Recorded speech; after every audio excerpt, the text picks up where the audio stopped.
নমস্কার প্রিয় দর্শক, আশা করি ভালো আছেন। এবছর 2026 সালে বাংলা 1433 সাল কোন রাশির জাতক জাতিকাদের আয় ব্যয় জমা কেমন হবে আজকে তা নিয়ে বলবো। তো নবযুগ ডাইরেক্টরি পঞ্জিকা অনুযায়ী বলবো। যাদের রয়েছে তারা সোশ্যালিস্ট পৃষ্ঠা খুলবেন, সেখানে নিচে দেওয়া আছে, সোশ্যালিস্ট পৃষ্ঠার নিচে একটি চার্ট দেওয়া আছে। যদি আপনাদের কারো থাকে খুলে দেখতে পারেন। এখানে দেওয়া আছে মেষাদি দ্বাদশ রাশি নাং আয় ব্যয় স্থিতি নির্ণয়। যারা মেষ রাশি রয়েছেন তাদের এবছর আয় হবে 5 গুণ, ব্যয় হবে 1 গুণ, আর জমা থাকবে 4 গুণ। বৃষ 2, আয় 2, ব্যয় 2, জমা 0।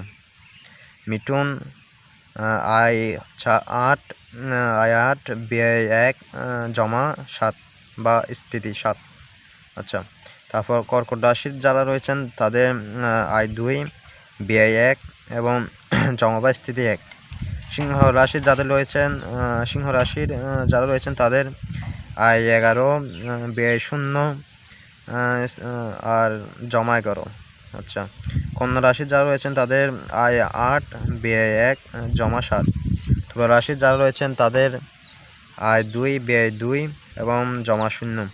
বৃশ্চিক রাশির যারা রয়েছেন তাদের আয় 5, ব্যয় 1, 4, জমা। ধনু রাশির যারা রয়েছেন আয় 11, ব্যয় 1, 10, জমা।